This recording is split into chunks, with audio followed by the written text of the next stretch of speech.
BBC প্রবাহে আপনাদের সবাইকে স্বাগত জানাচ্ছি। আমি শারমিন রমা। শুরুতেই দেখে নেব আজ কি থাকছে। দুদিনের সরকারি সফরে ঢাকায় এসেছেন ভুটানের প্রধানমন্ত্রী শেরিং তোবগে। তার এই সফরের প্রথম দিনে বাংলাদেশ ও ভুটানের মধ্যে দুইটি সমঝোতা স্মারক সই হয়েছে। এর একটি দেশের স্বাস্থ্য খাতে সহযোগিতা বৃদ্ধি, অন্যটি ইন্টারনেট সংযোগ বিষয়ে। প্রথম সমঝোতা স্মারকটি স্বাস্থ্যকর্মী নিয়োগ সংক্রান্ত, যাতে সই করেন বাংলাদেশ স্বাস্থ্য ও পরিবার কল্যাণ মন্ত্রণালয় এবং ভুটানের স্বাস্থ্য মন্ত্রণালয়ের ঊর্ধ্বতন কর্মকর্তারা। আর দ্বিতীয় সমঝোতা স্মারকটি আন্তর্জাতিক ইন্টারনেট ব্যান্ডউইথ এবং অন্যান্য টেলিযোগাযোগ সেবা সম্পর্কিত। এতে সই করেন বাংলাদেশ সরকার ও ভুটান রয়্যাল সরকারের প্রতিনিধিরা। এ সময় প্রধান উপদেষ্টা ডক্টর মোহাম্মদ ইউনুস ও ভুটানের প্রধানমন্ত্রী শেরিং তোবগে উপস্থিত ছিলেন। এর আগে প্রধান উপদেষ্টা ও ভুটানের প্রধানমন্ত্রীর মধ্যে একান্ত বৈঠক অনুষ্ঠিত হয়। তেজগাঁয়ে প্রধান উপদেষ্টার কার্যালয়ে এই বৈঠক অনুষ্ঠিত হয়। সেখানে দ্বিপাক্ষিক মুক্ত বাণিজ্য চুক্তি এফটিএ বিষয়ে দুদেশের সরকার প্রধানদের মধ্যে আলোচনা হয়। দ্রুত সময়ে এফটিএ সই করার বিষয়ে একমত পোষণ করেন তারা। শনিবার রাতে একটি হোটেলে ভুটানের সফররত প্রধানমন্ত্রীর সম্মানে নৈশভোজের আয়োজন করে বাংলাদেশ সরকার, যেখানে দেশ দুটি সরকার প্রধানই সম্পর্ক আরও এগিয়ে নেওয়ার বিষয়ে প্রতিশ্রুতি ব্যক্ত করেন। The relationship between Bhutan and Bangladesh is a bond forged by history, friendship and mutual trust. The cooperation between our two countries, whether in human resource development, trade, connectivity or other areas, has steadily deepened over the years. Bhutan appreciates the solidarity of the people of Bangladesh, which has contributed immensely to a shared aspiration for a peaceful and prosperous region. Bhutan, as a close friend and neighbor, sincerely wishes the people of Bangladesh continued success in all its endeavors.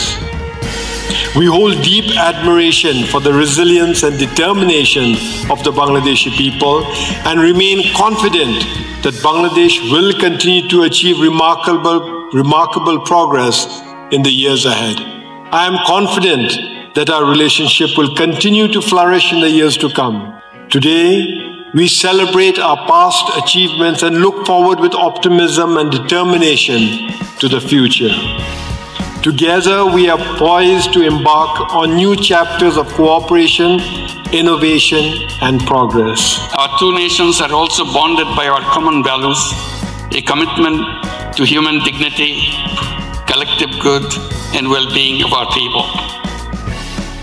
Excellency, your visit comes at a significant time for Bangladesh as we are passing through a historic moment of nation building, strengthening democratic governance, revitalizing institutions, and ensuring that development remains inclusive, equitable, and just. As Bangladesh embarks on a new journey, we anticipate the understanding and support of our neighbors and close friends. Excellency, in this trying period, we count on your warmth, your friendship, and your steady support as we navigate this transition from responsibility and optimism. Excellency, our discussions today reaffirm the vast promise of our cooperation in trade, sub-regional energy, education, tourism, connectivity, and beyond.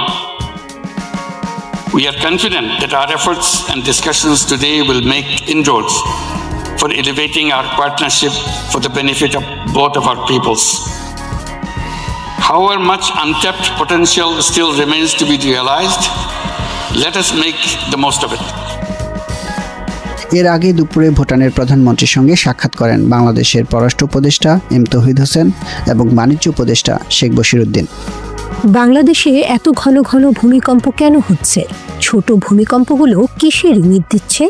2009 সালে সমন্বিত দুর্যোগ ব্যবস্থাপনা কর্মসূচি সিডিএমপি ও জাইকার যৌথ জরিপে বলা হয়, ঢাকায় 7 বা তার বেশি মাত্রার ভূমিকম্প অনুভূত হলে শহরের 72,000 ভবন ভেঙে পড়বে এবং 1,35,000 ভবন ক্ষতিগ্রস্ত হবে। তৈরি হবে 7 কোটি টন কনক্রিটের স্তূপ।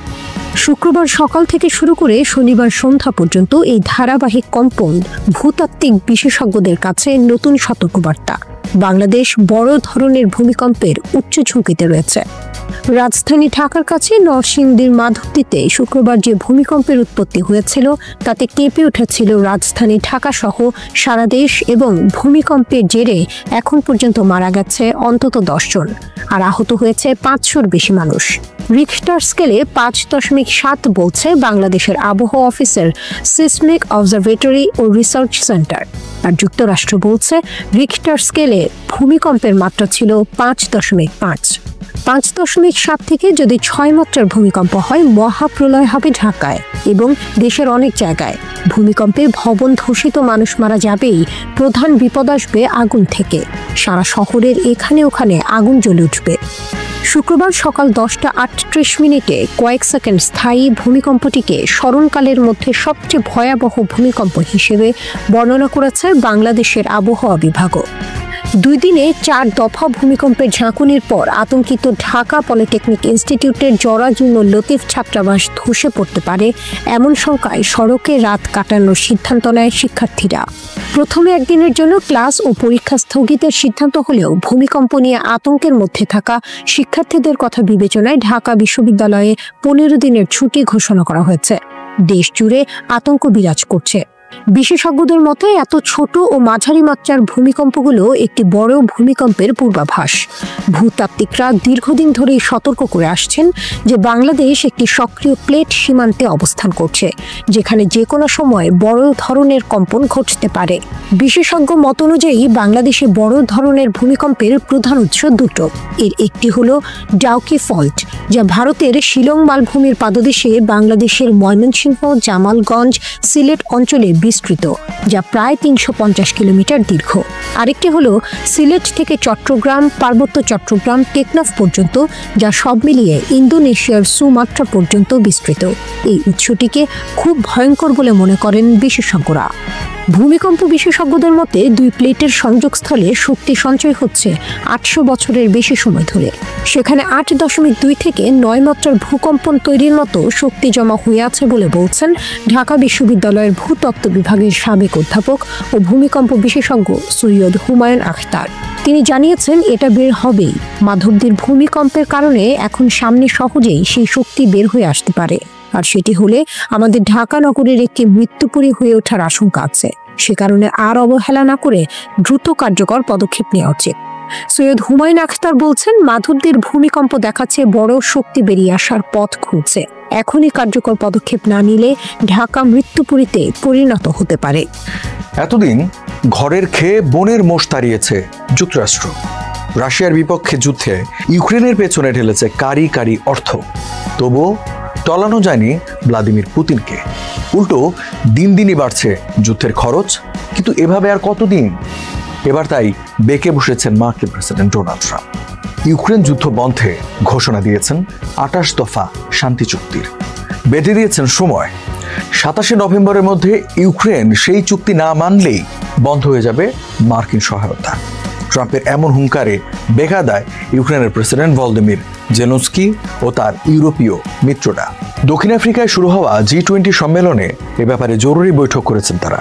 কিন্তু প্রশ্ন হলো, ট্রাম্পের এমন হুঙ্কারের পর জেলেনস্কির পাশে থাকবেন তো ইউরোপীয় নেতারা? আমেরিকা ফার্স্ট নীতি এখন দ্বিতীয় মেয়াদে ট্রাম্পের অন্যতম পররাষ্ট্র নীতি, যে নীতির কারণেই আর ইউক্রেন যুদ্ধের পেছনে অর্থ ঢালতে চাইছেন না তিনি। জেলেনস্কিকে জানিয়েছেন পরের কাঁধে বন্দুক না রেখে পারলে নিজের যুদ্ধ নিজে করতে, নয়তো 28 দফা শান্তি চুক্তি মেনে নিতে, যা এক কঠিন পরীক্ষায় ফেলে দিয়েছে জেলেনস্কিকে।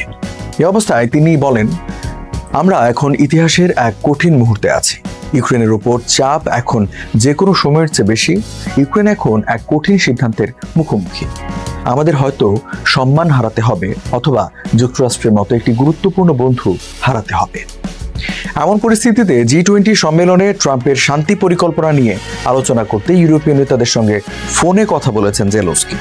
বৈঠকের ব্যাপারে সম্মত হয়েছে ইউরোপের শীর্ষ নেতারাও, যা নিয়ে যুক্তরাজ্যের প্রধানমন্ত্রী কিয়ার স্টারমার জানিয়েছেন, ইউক্রেনের বন্ধু ও অংশীদাররা টেকসই ও স্থায়ী শান্তির জন্য একসঙ্গে কাজ করতে বদ্ধপরিকর। মার্কিন শান্তি পরিকল্পনায় এমন কিছু প্রস্তাব রয়েছে যা ইউক্রেন শুরু থেকেই প্রত্যাখ্যান করে আসছে। এর মধ্যে অন্যতম ইউক্রেনের নিয়ন্ত্রণে থাকা পূর্বাঞ্চলের কিছু এলাকা রাশিয়াকে দিয়ে দেওয়া। ইউক্রেনের সেনাবাহিনীর আকার ছোট করা এবং ন্যাটোতে যোগ না দেওয়া, যা মূলত এতদিন চেয়ে এসেছে মস্কো।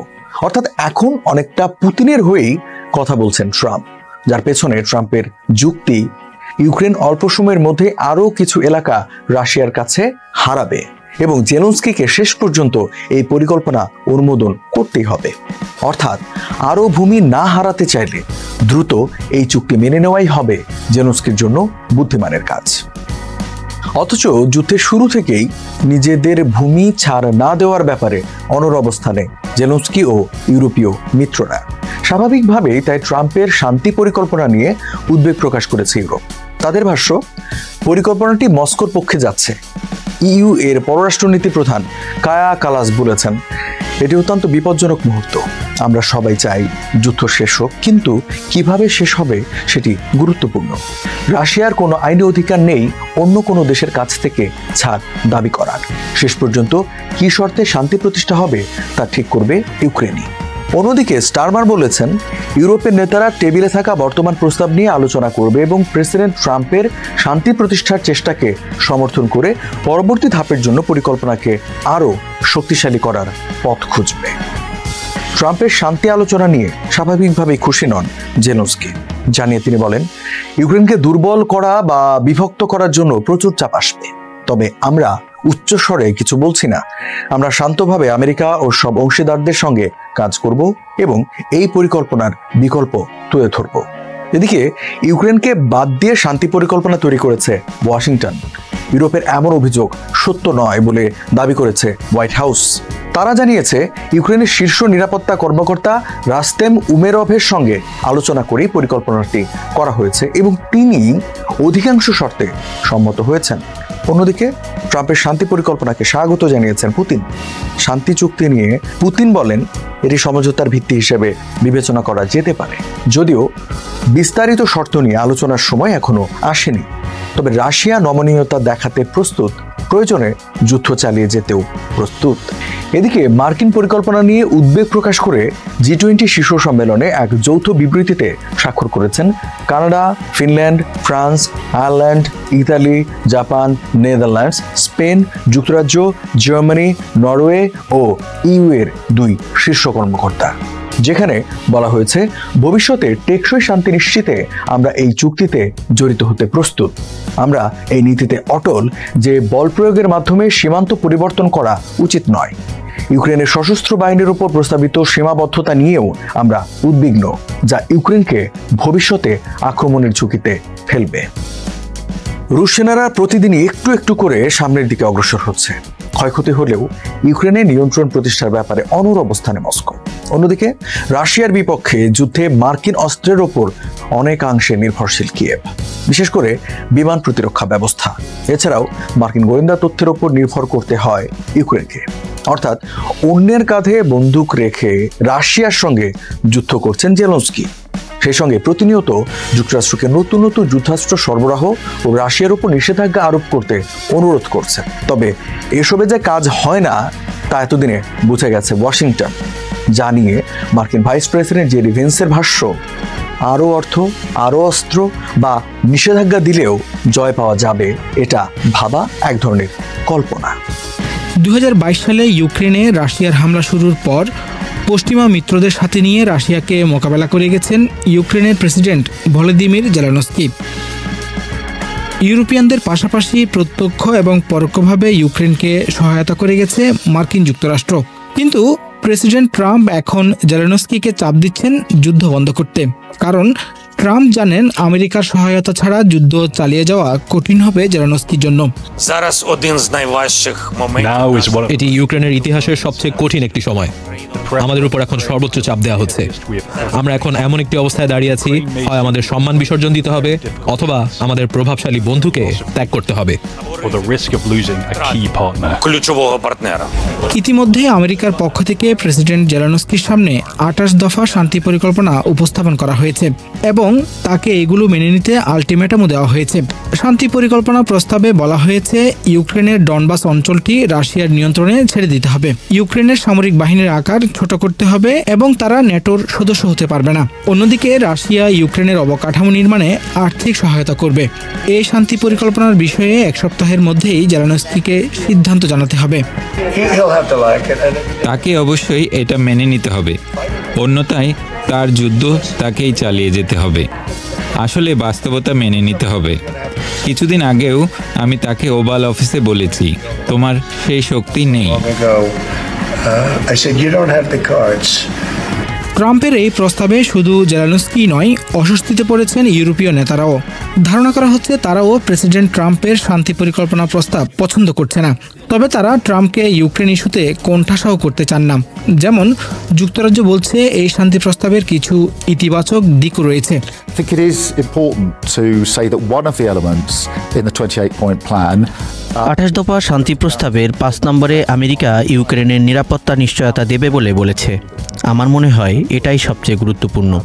যে কোনো শান্তি চুক্তিতে নিরাপত্তা নিশ্চয়তাই অগ্রাধিকার পায়। আমার মনে হয় আমরা এখানে একমত। তবে দিন শেষে সিদ্ধান্ত নেওয়ার অধিকার ইউক্রেনের, তারা আসলে কি চায়। And if we bear in mind that matters for Ukraine are always to be determined by Ukraine. এদিকে রাশিয়ার প্রেসিডেন্ট ভ্লাদিমির পুতিন বলছেন এই 28 দফা শান্তি প্রস্তাব যুদ্ধবন্ধের মূল ভিত্তি হতে পারে। যদিও ইউক্রেন বলছে সুইজারল্যান্ডের জেনেভায় এই শান্তি প্রস্তাব নিয়ে তারা আলোচনায় বসবে। তবে জেলেনস্কিও বুঝতে পারছেন তাকে আলোচনার টেবিলে ব্যাপক ছাড় দিতে হবে, না হলে তিনি আমেরিকার সমর্থন হারাবেন। সীমান্তের ওপারে একের পর এক ক্ষেপণাস্ত্র পরীক্ষা চালাচ্ছে উত্তর কোরিয়া, হুমকি দিয়ে যাচ্ছে ক্রমাগত। এ অবস্থায় ভবিষ্যৎ হুমকি মোকাবিলায় দক্ষিণ কোরিয়ার উচ্চাকাঙ্ক্ষা ছিল পারমাণবিক শক্তিচালিত সাবমেরিন। মিত্র যুক্তরাষ্ট্রের কাছে বহুবার যা চেয়েও পায়নি সিওল, কিন্তু এবার হঠাৎই দক্ষিণ কোরিয়াকে সেই পারমাণবিক শক্তিচালিত সাবমেরিন তৈরির অনুমতি দিয়েছেন মার্কিন প্রেসিডেন্ট ডোনাল্ড ট্রাম্প। এই ঘটনায় অনেকে তো বটেই, খোদ সিওলও হতবাক। প্রশ্ন উঠেছে দক্ষিণ কোরিয়ার পারমাণবিক সাবমেরিন তৈরির সামর্থ্য নিয়ে। সাধারণত পারমাণবিক অস্ত্রধারী দেশই কেবল এ ধরনের সাবমেরিন তৈরি করে। তবে সম্প্রতি দক্ষিণ কোরিয়ার মতো অনেক নন নিউক্লিয়ার রাষ্ট্রও রাজনৈতিকভাবে সংবেদনশীল এ প্রযুক্তির দিকে ঝুঁকছে। অস্ট্রেলিয়া ও ব্রাজিল এ ধরনের পারমাণবিক সাবমেরিন তৈরির পথে আছে। অস্ট্রেলিয়াকে সাহায্য করছে যুক্তরাষ্ট্র ও যুক্তরাজ্য, অন্যদিকে ব্রাজিলকে সহায়তা করছে ফ্রান্স। অস্ট্রেলিয়াকে সহায়তা করায় ধারণা করা হচ্ছে দক্ষিণ কোরিয়াকেও একই ধরনের সহায়তা করতে পারে যুক্তরাষ্ট্র। নকশা ও পারমাণবিক জ্বালানি বা ইউরেনিয়াম সরবরাহ করতে পারে পেন্টাগন। যদিও অস্ট্রেলিয়ার সঙ্গে চুক্তিতে বলা হয়েছিল অস্ট্রেলিয়া ব্যতীত আর কারো সঙ্গে সংবেদনশীল সামরিক প্রযুক্তি ভাগাভাগি করবে না পেন্টাগন। কাজেই যুক্তরাষ্ট্র জ্বালানি দিতে রাজি হবে কিনা আছে সে প্রশ্ন। যুক্তরাষ্ট্র জ্বালানি দিতে রাজি না হলে পারমাণবিক সাবমেরিন তৈরির উচ্চাকাঙ্ক্ষা হয় বাদ দিতে হবে, নয়তো ব্রাজিলের পথ অনুসরণ করতে হবে সিওলকে। এক্ষেত্রে নন নিউক্লিয়ার অংশে সাহায্য করবে ওয়াশিংটন। অন্যদিকে পারমাণবিক রিঅ্যাক্টর বানাতে হবে দক্ষিণ কোরিয়াকে, অর্থাৎ নিজের ইউরেনিয়াম সমৃদ্ধকরণ ক্ষমতা নিজেকেই গড়ে তুলতে হবে সিওলকে। পারমাণবিক সাবমেরিন দক্ষিণ কোরিয়ার হলেও ট্রাম্প জানিয়েছেন সেটি তৈরি হবে যুক্তরাষ্ট্রের ফিলাডেলফিয়া শিপইয়ার্ডে। কিন্তু সমস্যা হলো এই শিপইয়ার্ডে পারমাণবিক সাবমেরিন বানানোর মতো সক্ষমতা নেই। অন্যদিকে সিওলের দাবি সাবমেরিন দক্ষিণ কোরিয়াতেই তৈরি হবে, অর্থাৎ সাবমেরিন তৈরির জায়গা নিয়েও জটিলতা আছে। মূলত বৈশ্বিক রাজনৈতিক প্রেক্ষাপট ও প্রতিবেশী দেশ থেকে ক্রমাগত হুমকি মোকাবেলায় নিজেদের সামরিক সক্ষমতা বৃদ্ধি করতে চাইছে সিওল। তার অংশ হিসেবেই পারমাণবিক সাবমেরিনের মালিক হতে চাইছে দেশটি, কেননা পারমাণবিক চালিত সাবমেরিন খুব দ্রুত ও দূরপাল্লার হয়ে থাকে, পানির নিচে থাকতে পারে দীর্ঘ সময়। তাছাড়া একের পর এক পারমাণবিক ক্ষেপণাস্ত্র পরীক্ষা করার মানে উত্তর কোরিয়া সম্ভবত ভবিষ্যতে পারমাণবিক সাবমেরিন বানাবে। সেই বিপদ আজ করতে পেরেই পারমাণবিক সাবমেরিন তৈরি করতে চাইছে সিওল। এছাড়া সাবমেরিনে মার্কিন বাহিনীর উপর থেকেও চাপ কমাতে চাইছে সিওল।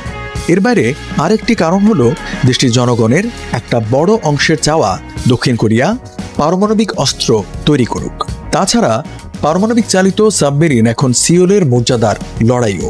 অস্ট্রেলিয়াকে যুক্তরাষ্ট্র এই প্রযুক্তি দিলে তাদের কেন নয় সে প্রশ্নও তুলছেন অনেকেই। যুক্তরাষ্ট্র সাবমেরিন তৈরিতে সম্মতি দিলেও এখনও বেশ কিছু চ্যালেঞ্জ মোকাবিলা করতে হবে সিওলকে। এরই মধ্যে চীন তাদের উদ্বেগ জানিয়েছে।